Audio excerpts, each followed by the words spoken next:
ಮುಂದಿನ ಯುದ್ಧಕ್ಕೆ ಮೂರು ಸೇನೆಗಳು ಸಜ್ಜು. ಶುರುವಾಗುತ್ತೆ ಆಪರೇಷನ್ ಸಿಂಧೂರ್ 2.0. ಎಸ್ ವೀಕ್ಷಕರೇ, ಭಾರತದ ಸೈನ್ಯ ಈಗ ತೊಡೆತಟ್ಟಿ ನಿಂತಿದೆ. ಭಾರತೀಯ ಸೇನೆ ಇಂದು ಕೇವಲ ರಕ್ಷಣಾತ್ಮಕವಾಗಿಲ್ಲ, ಬದಲಾಗಿ ಶತ್ರುಗಳ ಪ್ರತಿಯೊಂದು ಸಂಚಿಗೂ ತಕ್ಕ ಉತ್ತರ ನೀಡೋಕೆ ರೀಲೋಡ್ ಆಗ್ತಾ ಇದೆ. ಪುಣೆಯ ನ್ಯಾಷನಲ್ ಡಿಫೆನ್ಸ್ ಅಕಾಡೆಮಿಯಲ್ಲಿ ಸೇನಾ ಮುಖ್ಯಸ್ಥ ಜನರಲ್ ಉಪೇಂದ್ರ ದ್ವಿವೇದಿರವರು ಪಾಕಿಸ್ತಾನದ ನಿದ್ದೆಗೆಡಿಸುವಂತಹ ಒಂದು ಸ್ಫೋಟಕ ಹೇಳಿಕೆಯನ್ನು ನೀಡಿದ್ದಾರೆ. ಆಪರೇಷನ್ ಸಿಂಧೂರ್ ಇನ್ನೂ ಮುಗಿದಿಲ್ಲ, ಅದು ಕೇವಲ ಒಂದು ವಿರಾಮವಷ್ಟೇ. ನಾವು ಈಗ ಆಪರೇಷನ್ ಸಿಂಧೂರ್ 2.0ಗೆ ಸಜ್ಜಾಗ್ತಿದ್ದೀವಿ ಎಂದು ಮಹತ್ತರವಾದಂತಹ ಸುಳಿವನ್ನು ಕೊಟ್ಟಿದ್ದಾರೆ. ನಮ್ಮ ಮೂರು ಸೇನೆ ಯುದ್ಧಕ್ಕೆ ಸಜ್ಜಾಗಿ ನಿಂತಿದೆ ಎಂದು ದೊಡ್ಡ ಸಿಗ್ನಲ್ ಅನ್ನು ರವಾನಿಸಿದ್ದಾರೆ. ಹಾಗಾದ್ರೆ ಏನಿದು ಸೇನಾ ಮುಖ್ಯಸ್ಥರ ಸುಳಿವು? ಆಪರೇಷನ್ ಸಿಂಧೂರ್ 2.0 ನಡೆಯುತ್ತಾ ಮೂರು ಸೇನೆ ಸಜ್ಜಾಗಿದ್ಯಾಕೆ? ಇತ ಪಾಕಿಸ್ತಾನ ಅಲರ್ಟ್ ಆಗಿದ್ಯಾಕೆ? ಒಂದು ಕಂಪ್ಲೀಟ್ ಮಾಹಿತಿ ಇಲ್ಲಿದೆ, ನೋಡೋಣ ಬನ್ನಿ. ದೊಡ್ಡ ಯುದ್ಧದ ಸುಳಿವು ಕೊಟ್ರ ಸೇನಾ ಮುಖ್ಯಸ್ಥರು. ಎಸ್ ವೀಕ್ಷಕರೇ, ಇತ್ತ ಅಮೆರಿಕ ಇರಾನ್ ಯುದ್ಧ ನಡುವೆಯೇ ಭಾರತದ ಸೇನಾ ಮುಖ್ಯಸ್ಥರು ನೀಡಿರುವ ವಾರ್ನಿಂಗ್ ಭಾರಿ ಸಂಚಲನ ಮೂಡಿಸಿದೆ. ಹಾಗಾದ್ರೆ ಜನರಲ್ ಉಪೇಂದ್ರ ದ್ವಿವೇದಿರವರು ಪಾಕಿಸ್ತಾನಕ್ಕೆ ನೀಡಿರುವ ಆ ಎಚ್ಚರಿಕೆ ಹಿಂದಿರುವ ಅಸಲಿ ಹಿನ್ನೆಲೆಯನ್ನ ನೋಡ್ತಾ ಹೋಗೋಣ. ಕಳೆದ ವರ್ಷ ಏಪ್ರಿಲ್ 22ರಂದು ಕಾಶ್ಮೀರದ ಪಹಲ್ಗಾಮ್ನಲ್ಲಿ ಪಾಕಿಸ್ತಾನದ ಪ್ರೇರಿತ ಉಗ್ರರು ಅತ್ಯಂತ ಭೀಕರ ದಾಳಿನ ನಡೆಸಿದರು. ಆ ದಾಳಿಯಲ್ಲಿ ಬರೋಬ್ಬರಿ 26 ಜನ ಅಮಾಯಕ ಪ್ರವಾಸಿಗರು ಪ್ರಾಣ ಕಳೆದುಕೊಂಡಿದ್ದರು. ಈ ರಕ್ತಪಾತಕ್ಕೆ ತಕ್ಕ ಉತ್ತರ ನೀಡೋಕೆ ಭಾರತೀಯ ಸೇನೆ ಮೇ ತಿಂಗಳಲ್ಲಿ ಆಪರೇಷನ್ ಸಿಂಧೂರ್ ಎಂಬ ಬೃಹತ್ ಆಪರೇಷನ್ ನಡೆಸಿತ್ತು. ಅಂದು ಭಾರತದ ವಾಯುಸೇನೆ ಮತ್ತು ಭೂಸೇನೆ ಜಂಟಿಯಾಗಿ ಪಾಕಿಸ್ತಾನ ಆಕ್ರಮಿತ ಕಾಶ್ಮೀರ ಮತ್ತು ಪಾಕಿಸ್ತಾನದ ಒಳಗಡೆ ನುಗ್ಗಿ ಉಗ್ರರ ನೆಲೆಗಳನ್ನು ಧೂಳಿಪಟ ಮಾಡಿದ್ರು. ಆ ಕಾರ್ಯಾಚರಣೆಯಲ್ಲಿ 100ಕ್ಕೂ ಹೆಚ್ಚು ಉಗ್ರರು ಸಾವನ್ನಪ್ಪಿದ್ರು. ಆದರೆ ಈಗ ಜನರಲ್ ದ್ವಿವೇದಿ ಹೇಳುವ ಪ್ರಕಾರ ಅಂದು ನಡೆದಿದ್ದು ಕೇವಲ ಟ್ರೈಲರ್ ಮಾತ್ರ. ಇವತ್ತು ಸೇನೆಯ ಮೂರು ಪಡೆಗಳು ಅಂದ್ರೆ ಭೂಸೇನೆ, ವಾಯುಸೇನೆ ಮತ್ತು ನೌಕಾಪಡೆ ಅತ್ಯಂತ ಸಮನ್ವಯದಿಂದ ಆಪರೇಷನ್ ಸಿಂಧೂರ್ 2.0ಗೆ ತಯಾರಿಯನ್ನು ನಡೆಸುತ್ತಿದೆ ಎಂದು ಹೇಳಿರೋದು ಪಾಕಿಸ್ತಾನಕ್ಕೆ ಈಗ ನಡುಕ ಹುಟ್ಟಿಸಿದೆ. ನಮ್ಮ ರಹಸ್ಯ ಶತ್ರುಗಳಿಗೆ ಗೊತ್ತಾಗುತ್ತಿದೆ, ಸೇನಾ ಮುಖ್ಯಸ್ಥ ಸ್ಫೋಟಕ ಹೇಳಿಕೆ. ವೀಕ್ಷಕರೇ, ಇಂದಿನ ಯುದ್ಧದ ಶೈಲಿ ಎಷ್ಟು ಬದಲಾಗಿದೆ ಅನ್ನೋದನ್ನ ಜನರಲ್ ದ್ವಿವೇದಿರವರು ಎಳೆಯಾಗಿ ಬಿಚ್ಚಿಟ್ಟಿದ್ದಾರೆ. ಅವರ ಪ್ರಕಾರ ಇವತ್ತು ಸೈನಿಕರು ಗುಪ್ತವಾಗಿ ಸಂಚರಿಸುವುದು ಅತಿ ಕಷ್ಟ. ಯಾಕೆಂದ್ರೆ ತಂತ್ರಜ್ಞಾನ ಇವತ್ತು ಯುದ್ಧ ಭೂಮಿಯನ್ನ ಅಕ್ಷರಶಃ ಪಾರದರ್ಶಕ ಮಾಡಿದೆ. ಸ್ಯಾಟಲೈಟ್ ಚಿತ್ರಗಳು, ಡ್ರೋನ್ಗಳು ಮತ್ತು ಸೆನ್ಸರ್ಗಳ ಮೂಲಕ ತಮ್ಮ ಪ್ರತಿಯೊಂದು ಮೂವ್ಮೆಂಟ್ ಶತ್ರುಗಳಿಗೆ 24 ಗಂಟೆಯೂ ಗೊತ್ತಾಗಿರುತ್ತೆ. ಅಷ್ಟೇ ಅಲ್ಲ, ಶತ್ರುಗಳ ಚಲನವಲನ ನಮಗೂ ಗೊತ್ತಾಗುತ್ತೆ. ಇಂತಹ ಸಂದರ್ಭದಲ್ಲಿ ನಾವು ನಮ್ಮ ಸೈನಿಕರನ್ನ ಮತ್ತು ಗಡಿಭಾಗದ ಜನರನ್ನ ರಕ್ಷಿಸೋಕೆ ಅತಿ ಹೆಚ್ಚು ಜಾಗರೂಕರಾಗಿ ಇರಬೇಕು. ನಾವು ಎಲ್ಲಿ ಸೈನ್ಯ ನಿಯೋಜನೆ ಮಾಡ್ತೀವಿ, ಹೇಗೆ ದಾಳಿ ಮಾಡ್ತೀವಿ ಅನ್ನೋದನ್ನ ಶತ್ರುಗಳು ಗಮನಿಸ್ತಿರ್ತಾರೆ. ಹಾಗಾಗಿ ನಮ್ಮ ರಕ್ಷಣಾ ವ್ಯವಸ್ಥೆ ಉಕ್ಕಿನ ಕೋಟೆಯಂತೆ ಇರಬೇಕು ಅಂತ ದ್ವಿವೇದಿ ಹೇಳಿದ್ದಾರೆ. ಯುದ್ಧದ ಗೆಲುವು ಮೊದಲು ಮನಸ್ಸಿನಲ್ಲಿ ನಿರ್ಧಾರ. ಜನರ ನಂಬಿಕೆ ಮುಖ್ಯ ಎಂದ ಸೇನಾ ಮುಖ್ಯಸ್ಥ ಜನರಲ್ ಉಪೇಂದ್ರ ದ್ವಿವೇದಿರವರು ಒಂದು ಅದ್ಭುತವಾದ ಮಾತನ್ನ ಹೇಳಿದ್ದಾರೆ. ಯಾವುದೇ ಯುದ್ಧದ ಗೆಲುವು ಮೊದಲು ಮನಸ್ಸಿನಲ್ಲಿ ನಿರ್ಧಾರವಾಗುತ್ತೆ, ಆಮೇಲೆ ಮೈದಾನದಲ್ಲಿ ಅಂತ. ಹೌದು ವೀಕ್ಷಕರೇ, ಇವತ್ತು ಜಗತ್ತಿನಲ್ಲಿ ಇನ್ಫಾರ್ಮೇಶನ್ ವಾರ್ಫೇರ್ ಅಂದ್ರೆ ಮಾಹಿತಿ ಸಮರ ನಡೀತಾ ಇದೆ. ಸುಳ್ಳು ಸುದ್ದಿಗಳನ್ನು ಹರಡುವ ಮೂಲಕ ಒಂದು ದೇಶವನ್ನ ಒಳಗೊಳಗೆ ಕುಸಿಯುವಂತೆ ಮಾಡೋದು ಶತ್ರುಗಳ ತಂತ್ರ. ಇದನ್ನ ಎದುರಿಸೋಕೆ ನಮ್ಮ ಇಡೀ ದೇಶ ಒಂದೇ ನೆರೇಟಿವ್ ನಲ್ಲಿ ಒಗ್ಗೂಡಬೇಕು. ಸೇನಾ ಮತ್ತು ಸರ್ಕಾರ ನೀಡುವ ಮಾಹಿತಿಯನ್ನ ಜನರು ನಂಬಬೇಕು. ಯಾವಾಗ ದೇಶದ ಪ್ರತಿಯೊಬ್ಬ ನಾಗರಿಕನು ತನ್ನ ಸೇನೆಯನ್ನ ಅಚಲವಾಗಿ ನಂಬುತ್ತಾನೋ ಅವತ್ತು ಭಾರತವನ್ನ ಸೋಲಿಸೋಕೆ ಪ್ರಪಂಚದ ಯಾವ ಶಕ್ತಿಯಿಂದಲೂ ಸಾಧ್ಯವಿಲ್ಲ ಅಂತ ದ್ವಿವೇದಿ ಕರೆ ನೀಡಿದ್ದಾರೆ.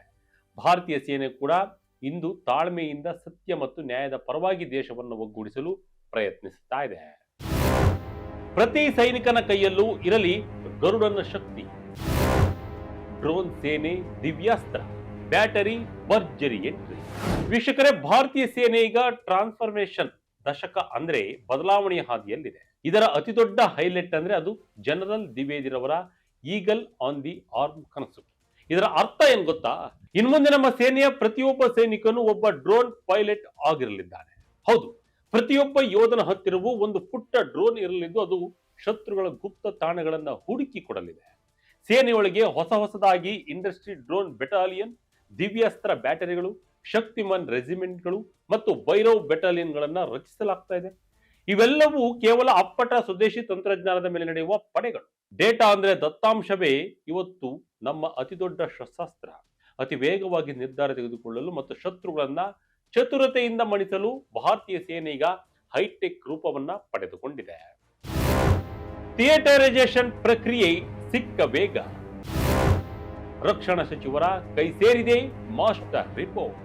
ವೀಕ್ಷಕರೇ, ನಮ್ಮ ದೇಶದ ರಕ್ಷಣಾ ಇತಿಹಾಸದಲ್ಲಿ ಇದೊಂದು ಮೈಲಿಗಲ್ಲು. ಸೇನೆಯ ಮೂರೂ ಪಡೆಗಳನ್ನ ಒಂದೇ ಕಮಾಂಡ್ನ ಅಡಿಯಲ್ಲಿ ತರುವ ಆ ಥಿಯೇಟರೈಸೇಷನ್ ಪ್ರಕ್ರಿಯೆ ಈಗ ಅಂತಿಮ ಹಂತಕ್ಕೆ ಬಂದಿದೆ. ಚೀಫ್ ಆಫ್ ಡಿಫೆನ್ಸ್ ಸ್ಟಾಫ್ ಅಂದ್ರೆ ಸಿಡಿಎಸ್ ನೇತೃತ್ವದಲ್ಲಿ ನಡೆದ ಚರ್ಚೆಗಳು ಮುಗಿದಿದ್ದು, ವಿಸ್ತೃತ ವರದಿಯನ್ನ ರಕ್ಷಣಾ ಸಚಿವ ರಾಜನಾಥ್ ಸಿಂಗ್ ರವರಿಗೆ ಸಲ್ಲಿಸಲಾಗಿದೆ. ಇದರ ಅರ್ಥ ಇಷ್ಟೇ: ಯುದ್ಧದ ಸಮಯದಲ್ಲಿ ಆರ್ಮಿ, ನೇವಿ ಮತ್ತು ಏರ್ ಫೋರ್ಸ್ ಪ್ರತ್ಯೇಕವಾಗಿ ಕೆಲಸ ಮಾಡಲ್ಲ, ಬದಲಾಗಿ ಎಲ್ಲರೂ ಒಂದೇ ಪ್ಲಾನ್ ನಡಿಯಲ್ಲಿ ಶತ್ರುಗಳ ಮೇಲೆ ಮುಗಿಬೀಳ್ತಾರೆ. ಇನ್ನು 2 ರಿಂದ 3 ವರ್ಷಗಳಲ್ಲಿ ಈ ವ್ಯವಸ್ಥೆ ನೆಲದ ಮೇಲೆ ಜಾರಿಯಾಗಲಿದೆ.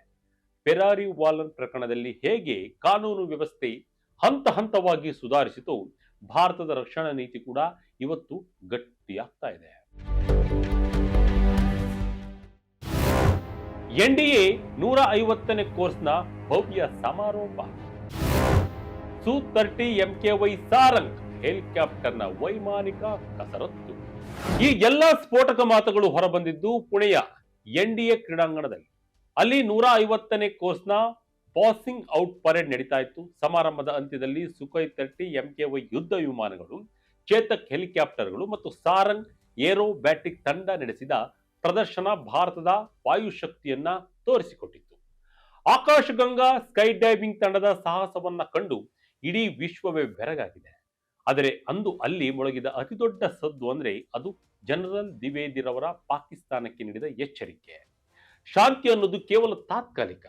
ನಾವು ಯಾವ ಕ್ಷಣದಲ್ಲೂ ಮತ್ತೊಂದು ಸರ್ಜಿಕಲ್ ಸ್ಟ್ರೈಕ್ ಅಂದ್ರೆ ಆಪರೇಷನ್ ಸಿಂಧೂರ್ 2.0 ರೆಡಿಯಾಗಿದ್ದೀವಿ ಅನ್ನೋದು ಈ ಎಚ್ಚರಿಕೆಯ ಅಸಲಿ ಮರ್ಮ.